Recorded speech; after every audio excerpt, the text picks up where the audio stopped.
You might be driving a 2022 plus WRX or considering buying a 2022 WRX or maybe even soon to be the 2023 WRX. You might be asking yourself, what are some of the common problems with this platform, with the next generation WRX? And in today's video, we're going to talk about all the known common problems, or at least some of the known problems that we're seeing with some frequency in the entire US market. We're specifically looking at the US market for this platform and the problems that people are facing with their ownership. We're looking at everything from consumer complaints to forum complaints and just generally what we're seeing in the market. We're also going to touch quickly on what's happening with the BRZ and the engines failing, because if you know the platform, they borrow the same engine. Essentially, the WRX just has a turbocharged version of the BRZ engine. So we're going to go over all of that in today's video. So if you're considering the 2022 WRX, you have one, or you're just interested in the WRX platform and what it's going to come to be, definitely be sure to stick out through the video. All right, number one on our list is going to be actually the largest complaint that people are having, and this is a big problem. This is actually a problem that a high number of both consumer reports and what we're just seeing on the market, and we're seeing recalls and class action lawsuits starting to be formed, but it's actually the infotainment system on the WRX. Now, this is a new infotainment system introduced on the WRX, and people are facing problems in fairly high numbers. We're seeing a high enough frequency that I would say that there is a very, very tangible chance that if you buy this platform, you may or may not have at least one occurrence of this happening to you. What people are reporting and experiencing, sometimes really badly, which means it's a repetitive problem, but at least once or twice in the ownership so far of the car, which is under a year, their infotainment system is either freezing or completely shutting off, powering down, going black with no issues with known fuses or anything like that. It's not a repeatable problem. It happens sometimes, it doesn't happen other times, and only sometimes does restarting the car actually solve it. Some people have to unplug their battery, which resets the ECU. Yada, yada, yada. Basically, the infotainment system is starting to freeze, crash, and people are experiencing problems. Now, you might think, okay, no music, not the end of the world, but some of your HVAC and other controls are done through this system. So if you have your heat blazing and it's 90 degrees out, for some reason you left your heat on and your system freezes, you are going to be pumping out hot air that entire time. This can also be a problem with your AC or whatever you're dealing with at that time. So it is actually a pretty substantial problem. Next on our list is actually a super interesting one, and one that I wanted to add earlier in the kind of life cycle of this video because I live in a colder environment. It's actually the gas doors, the little door that opens so you can access your gas tank. They have been getting sticky. Nobody really knows why. This is happening at a much lower frequency, but people are having issues with the gas door being stuck, sticky, and people have even reported going to gas stations and doing everything they can to get the tank open or get access to the tank and having to leave because they can't have access to it. Now, we haven't heard anyone necessarily complain yet about like losing gasoline and running out of fuel, but this is something that seems to be happening. And if it's happening and we haven't hit the winter yet, especially in areas where these doors get iced over, what's going to happen when it's cold? Are we going to be able to refuel our cars? Did Subaru accidentally design something that's designed for either a warmer climate, which might already have problems, or a garaged car? Who knows? We're going to see what comes there, but this is a fairly high frequency report in what we're seeing as common problems with this car. The next problem is a pretty substantial one, and it's actually being reported quite frequently. And this is one that we are seeing both class action lawsuits already being formed, investigation by multiple law groups, and recalls starting to come out to try to address this issue. It's a problem with starting your car. And it's not one or two vehicles.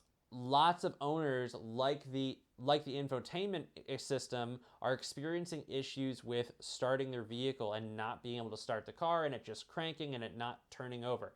Now, Subaru has theorized, and some mechanics have theorized, that there is a problem with with some of the valving systems in the engine, which basically is causing like the valving not to shut off, and then you get overpressurization, and then that signals to the car that it can't start, and then it doesn't start, and then it actually leaks down, and then you're fine. I don't know what the science is because I just don't know enough about the problem. Obviously, Subaru doesn't know either because they haven't solved it, but people are having problems starting their cars. Now, this isn't going to happen to everyone, but people have been experiencing it, and it's not like they're going to have a problem for 3 days in a row. It's like, you know, one Friday and then 3 months from then they have another problem. So it's not a repeatable problem, and it just seems to be happening to a fair amount of people. Again, this isn't like nobody, it's hit consumer numbers. So people are obviously reporting it, and if they're reporting it, you know, let's say we all experience the problem, only a certain percentage of them report it, et cetera, et cetera, et cetera. So it is a problem that people are facing with no clear answer yet on how to solve it. The next one is one that is going to maybe not bother a lot of people that have come from the Subaru platforms, because we kind of know this is a problem. This is kind of one of those Subaru things that we've been dealing with for a while. But for people that have been attracted to the WRX coming from a different platform, it is rattling and noises from the car, specifically around the front and back window and the pillars on the car. They just make noise, and this has happened in the last generation WRX, the previous generations WRXs and STIs, and it's obviously happening in the 2022. I think we're getting a higher than normal reporting of these noises that the car makes, because you've got a lot of people switching from other platforms that have been attracted to some of the things that the new WRX platform has, and that's why we're seeing the increased number of reporting. But yeah, they make some noise. You can do things to solve them. I know people in the last generation WRXs put padding in and all different kinds of things to try to track down what piece of plastic is actually making the noise, but that's something that people have been complaining about, essentially. And before we talk about the big engine failure thing that is going to potentially be coming down the line with this car, yes, I said engine failure, the last thing that people are reporting at a surprisingly high rate, I was a little bit surprised by this, but it is manufacturer defects. Now, this might just be the rise of a larger consumer population on social media, so you're hearing more of these things. You know, it happens with every platform, you'd think, in today's day and age. As we implement better manufacturing technology and practices, we wouldn't get as many defects. But there have been some surprising defects, and car companies just aren't lemoning cars like they used to, because cars cost larger dollar amounts, they're easier to fix, you know, all these different things. It's just a tightening economy as well. You know, back in the day, you know, even 10 years ago, the number of cars that were lemoned by companies and written off, let's say, in their whole business process was like tenfold of what the numbers are now. So what's interesting is we're seeing a lot of defects. I do know that like 5 or 6 people, it was one interesting one, reported chips in their crank pulleys, which is actually, that's a pretty significant issue, both from abrasion on your belts and other problems with like a non-perfectly weighted crank pulley by design. Lots of different things can go wrong there. So, you know, we've seen manufacturer defects with every car. We're seeing more and more come up with this car and internal engine components, which is interesting. There haven't been necessarily instances of failure, and I know that for the few people that I've actually reached out to that have documented this, Subaru replaced the parts immediately. So it's something that's happening. I just thought it was interesting. I just wanted to say keep an eye out for it. Seems to be happening at higher numbers, but it also could just be that a larger portion of the buying population for the WRX platform is on social media, versus like if you think about F-150s, your average buyer might not be on Facebook or Reddit complaining about what happened with their car. All right, the big one that I think that you guys all wanted to hear and hear me say something about is what's happening with the BRZ 86 platform, that engine, and what is potentially going to happen with the WRX engine. So if you don't live under a rock or you just haven't heard yet, there have been instances, a fair amount of instances, that is being, I know at least 2 law firms are now investigating and I think attempting to put together class action lawsuits against Subaru and Toyota, is there have been excessive failures by a design flaw or some problem in the manufacturing process and assembly of the engine, that the FA24 in the BRZs, which is the base component engine that is in the WRXs, have been prematurely failing because of oil starvation. Essentially what's happening is there's excessive RTV silicone being found in the oil pans, which the oil pickup filter is then picking up and getting clogged, and it's starving the engine of oil, and that's causing what you would call legally catastrophic failure, essentially engine failure. And when you usually have engine failure from oil starvation and there's heat involved, it's a little different than ringland failure, rod knock. It literally will destroy all the internal components of your engine and your block, so it is catastrophic engine failure.